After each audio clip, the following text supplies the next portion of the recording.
이제는 색의 느낌에 대해서 살펴볼 텐데요. 색은 빛에 의해 반사된 것이 우리 눈에 보여지는 것이지만 우리는 색마다의 느낌을 가지고 있습니다.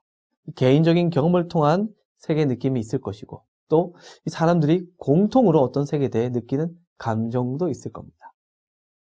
특정한 색상들은 우리에게 차가운 느낌을 느끼게 해주기도 하고요. 또 뜨거운 느낌을 느끼게 해주기도 할 것입니다. 여러분들은 빨간색을 보면 어떤 느낌이 드는지요?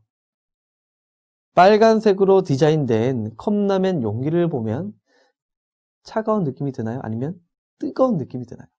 네, 이 대부분은 뜨겁거나 혹은 매운맛일 수 있다라는 느낌을 받게 될 건데요. 아마도 사람들이 이 관용적으로 또는 관습적으로 느껴왔던 감정들이 이 빨간 색상 속에 투영되었기 때문에 그럴 겁니다. 그래서 이 색 이론에서 뜨거운 느낌의 색은 빨강, 주황, 노란색 계열의 난색 계통을 말하고 이 붉은색 계통은 따뜻한 느낌을 주고 또 푸른색 계통은 차가운 느낌을 줍니다. 여기에 파란색으로 디자인된 캔 음료가 있습니다. 여러분들 어떻게 느껴지는지요? 차가운 느낌의 색, 즉 한색 계열에는 어떤 색이 있을까요?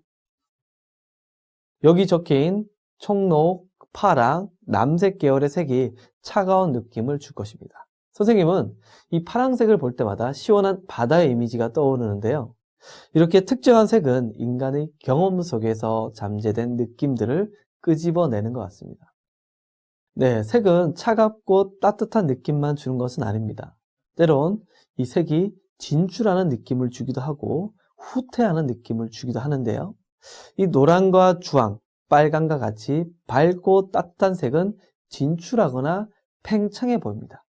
좀 쉽게 표현을 해보면 색이 튀어나와 보인다거나 커져 보인다는 것이죠.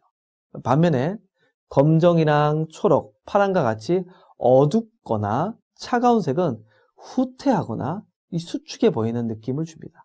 달리 얘기하면 색 자체가 좀 뒤로 물러나 보인다는 것이죠. 자, 그림을 보면 그런 느낌이 들지요? 자, 그 옆에 있는 그림을 같이 보겠습니다. 두 명의 타자가 있습니다. 노란색의 타자가 더욱 가까이에 있고 좀 뚱뚱해 보인다는 느낌을 주는 반면에 이 파란색의 타자는 좀 멀리 있고 비교적 날씬한 느낌을 주는 것 같습니다. 그래서 여성분들 중에는 좀 날씬해 보이기 위해서 검정색 드레스나 스타킹을 신기도 하는 것이죠. 자, 색은 또 가볍거나 무거운 느낌을 전해주기도 하는데요. 사진 한번 볼까요? 네. 그런데 이 왼쪽 저울에는 밝은 색으로 표현되었고 오른쪽 저울에는 어두운 색으로 표현이 되어 있습니다. 여러분들은 어떻게 보이세요? 오른쪽 저울에 있는 이 어두운 색의 원이 더 무겁게 느껴지지 않습니까? 다음 그림을 보겠습니다. 네, 흰색 상자와 검은색 상자가 보입니다. 어떻습니까? 네, 마찬가지로 흰색 상자는 이 검은색 상자보다 비교적 가벼워 보이는 효과를 줍니다.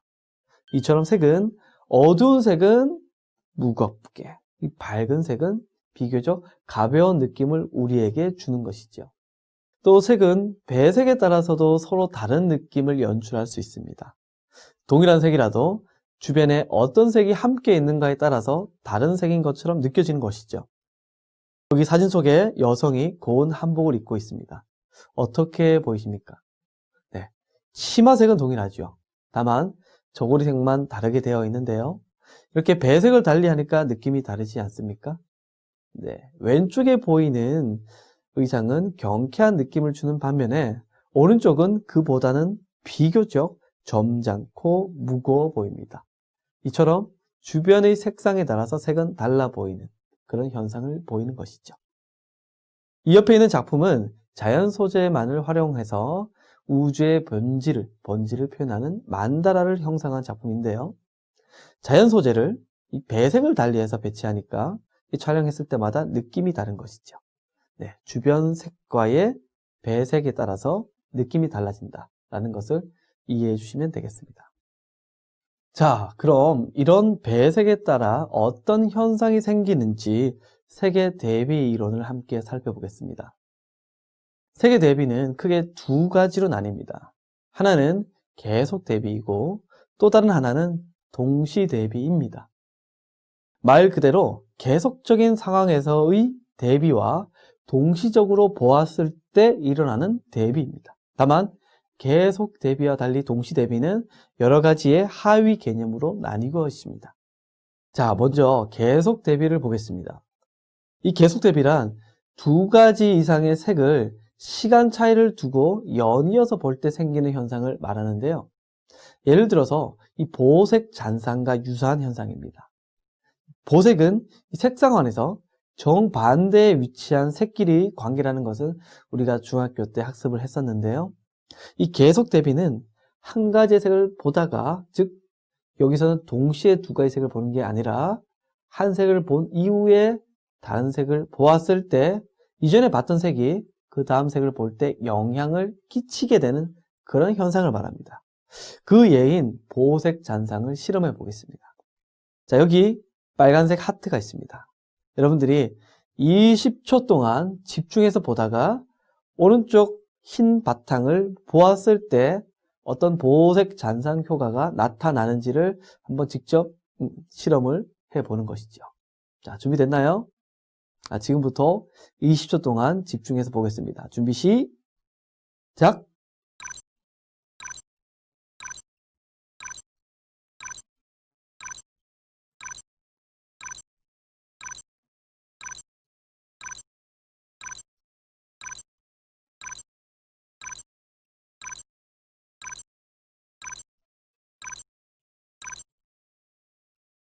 네, 이제 옆에 하얀색 화면을 보십시오. 네, 어떠세요? 어떤 색이 보이나요? 이 청록색의 하트 모양이 잔상으로 나타났다면 일반적으로 우리가 이해할 수 있는 내에서의 어떤 균형작용이 작동했다라고 이해를 할 수가 있겠습니다. 이런 잔상의 반대색을 어떤 보색으로 인해서 우리가 나타나는 현상을 볼 수 있는데요. 이런 것을 다른 말로 부의 잔상이라고도 표현을 합니다. 앞서서 우리가 살펴봤던 수술복이 청록색인 이유가 바로 계속 대비의 보색 잔상 때문인 것이죠. 이제 동시 대비에 대해서 살펴보겠습니다. 이 동시 대비는 이 계속 대비처럼 시간의 차이를 두고 발생하는 대비 현상이 아니라 색상이 다른 두 색을 동시에 같이 놓았을 때 이 상대색, 바로 옆에 있는 색에 따라서 영향을 서로 받게 되는, 원래 색과 다른 색으로 보이도록 간섭을 일으키는, 원래의 색과 다른 색으로 인식되는 그런 현상을 말하는 것입니다. 색이 아닌 다른 것으로 예를 들어 볼까요? 쉬운 예가 사람의 키가 되겠지요. 키가 180cm 이상의 건장한 청년이 2m 이상의 큰 배구 선수 옆에서 서 있다라고 가정했을 때 이상하게 180cm의 키를 가진 청년이 상대적으로 작아 보이는 현상, 그런 것이 어떻게 보면 동시 대비와 비교해서 예를 들 수 있는 것이 되겠죠. 이런 동시 대비는 다양한 하위 개념이 있는데요. 대략 열거를 해보면 색상 대비, 채도 대비, 보색 대비, 명도 대비, 면적 대비 등이 있겠습니다. 우선 색상 대비에 대해서 살펴보겠습니다. 이 색상 대비란 이 색상이 다른 두 색을 같이 놓았을 때 옆에 있는 상대색의 영향을 받아서 원래의 색과는 좀 다른 색으로 느껴지는 현상을 말합니다. 자, 그림을 같이 보겠습니다. 같은 보라색인데 파랑 바탕 위에 보라와 빨강 바탕 위에 보라가 어쩐지 좀 다른 색으로 느껴집니다. 우리가 보라색을 직접 만들어서 사용할 때는 파랑색과 빨강색을 혼합해서 만들게 되겠죠. 이것을 기초로 생각하시고 보시면 될 것 같은데요. 이것이 바로 색상 대비 예가 될 것입니다.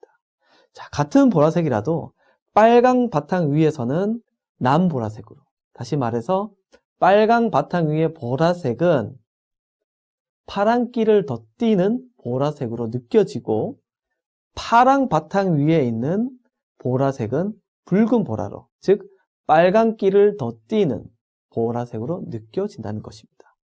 다음 사진 포도 이미지에서도 마찬가지인데요. 네. 자, 파랑 바탕 위에 있는 포도가 빨강 바탕 위에 있는 포도보다 좀 더 붉은 느낌을 주는 것. 네, 그 예가 여기에서 확인할 수 있는 것이 되겠습니다. 자, 다음으로 채도 대비에 대해서 살펴보겠습니다. 이 채도 대비란 같은 색이라도 탁한 색 배경 위에서는 맑게 보이고 맑은 색의 배경 위에서는 이 탁하게 보이는 현상을 말하는데요. 우리가 중학교 때 배웠던 색의 3속성에서 채도에 대해서 앞서 공부했었지요. 바로 색의 맑고 탁한 정도가 기본 핵심 개념이 되겠습니다. 자, 여기 그림을 보면 같은 빨강색이 주황색보다 회색 바탕 위에서 더 맑고 깨끗해 보입니다. 그렇게 보이시나요? 네, 마찬가지로 빨간색 고기가 주황색보다 회색 바탕 위에서 더 선명한 고기색을 띠는 것 같습니다. 그것은 주변에 있는 색상이 더 탁하기 때문에 돋보이게 된다는 것이죠. 이런 것도 일상생활 속에서 관찰할 수 있는 채도 대비의 예가 되겠습니다. 네, 다음으로 보색 대비를 보겠습니다. 앞서 살펴본 계속 대비의 보색 잔상은 이 시간의 차이를 두고 일어나는 잔상 현상이고요. 이 보색 대비는 이 보색끼리 동시에 배색했을 때 일어나는 현상입니다. 보색 대비는 이 색상환에서 이 마주 보는 곳에 위치한 보색끼리 배치하면 다른 배색보다도 더 이 강렬한 느낌을 주는 현상을 말합니다. 자, 우리가 소풍을 갈 때 청바지에 빨간색 티셔츠를 입으면 눈에 잘 띄는 현상과도 같은 거지요. 남색 바지 위에 노란색 티셔츠를 입어도 눈에 엄청 잘 띄겠죠. 자, 토마토 사진을 함께 봅시다. 초록색이 연두색 위에 있을 때보다 빨강색 위에 놓여 있을 때 더욱 강렬하게 보입니다. 바로 이 보색인 빨간색과 같이 놓여서 더 강렬한 느낌을 나타내는 것이죠. 이것이 바로 이 보색 대비의 예가 되겠습니다. 네, 동시 대비의 다음 예로서 명도 대비를 살펴보겠습니다. 이 명도 대비란 이 동일한 색이라도 밝은 색 배경 위에서는 어둡게, 어두운 색 배경 위에서는 밝게 보이는 현상을 말하는데요. 검정 바탕 위에 있는 회색이 하얀색 바탕 위에 있는 회색보다 더 밝게 느껴지는 게 예가 되겠죠. 자, 백인과 흑인이 하얀 치아를 드러내면서 웃고 있습니다. 그런데 흑인이 백인보다 양치질을 잘해서 더 이가 하얗게 보일까요? 바로 피부색, 명도가 달라서 그렇겠지요. 명도가 낮은 피부색 때문에 상대적으로 흑인의 치아가 더욱 하얗게 느껴지는 것입니다. 이것이 명도 대비의 예가 되겠습니다. 다음으로 면적 대비에 대해서 살펴보겠습니다. 우리가 새 집을 들어갈 때 새로운 벽지를 바르게 되는 경우가 있는데요. 이 벽지를 다 바르고 보면 이 벽지를 선택할 때 봤던 견본보다 더 밝게 느껴질 때가 있습니다. 이런 것처럼 같은 색상이라도 면적이 큰 쪽의 색이 더 밝고 선명해 보이는 현상이 바로 면적 대비입니다. 화면에 보이는 파랑. 이 파랑은 같은 파랑이지만 면적이 큰 왼쪽이 오른쪽보다 더 밝고 선명해 보이는 그런 느낌을 줍니다. 자, 그럼 이제 색의 상징을 살펴보겠습니다. 교통신호등과 같이 세계적으로 통용되는 색도 있죠. 그렇지만 이 지역, 문화적 배경에 따라서 다른 의미를 지니는 색들도 있습니다. 자, 그럼 우리나라, 우리의 전통색은 무엇이고 그 색은 각각 무엇을 상징할지 살펴보겠습니다. 자, 우리나라의 전통색은 바로 오방색입니다. 이 오방색의 오방이라는 것은 이 5가지의 방위를 말하는 것이고 이 각각의 방위는 서로 다른 수호신이 있습니다. 자, 중앙은 황색, 황색, 노랑을 상징하는데요. 가운데 중앙을 지키는 수호신은 바로 노랑 색상을 한 용인 황룡이 되겠습니다. 다음 방위는 남쪽. 자, 남쪽은 무슨 색일까요? 바로 상징하는 색은 적색, 이 빨강색을 상징하고요. 남쪽을 지키는 수호신은 주작이 되겠습니다. 그 다음 동쪽. 우리가 좌청룡 우백호라는 얘기를 많이 하는데요. 이 동쪽은 청색, 파란색을 상징하고요. 동쪽을 지키는 수호신은 청룡이었다. 상상의 동물인 청룡이었다. 라고 이해를 해주시면 되겠습니다. 그 반대편에 있는 서쪽, 우백호라고 했죠? 수호신은 백호가 되겠고, 바로 백색, 하얀색을 상징한다. 라고 이해를 해주시면 되겠습니다. 마지막으로 북쪽입니다. 북쪽. 바로 흑색. 지금은 검정이라고 이해를 하시면 되겠고요. 흑색을 상징하고 이 수호신은 현무가 되겠습니다. 이 수호신들은 모두 다 상상 속의 동물이고요. 북쪽의 현무의 경우에는 이 거북이와 이 뱀이 결합된 형태의 이 상상 속의 수호신이다 라고 생각을 하시면 되겠습니다. 자, 그렇다면 이런 오방색은 어떻게 쓰여져 왔을까요? 우리 조상들은 옛 목조 건축을 장식하는 단청에도 오방색을 썼고요. 이 색동저고리 등에서도 오방색을 많이 활용하였습니다. 또 다른 예를 볼까요? 이 색색으로 장식한 구절판, 이 구절판에서도 오방색을 볼 수가 있고요.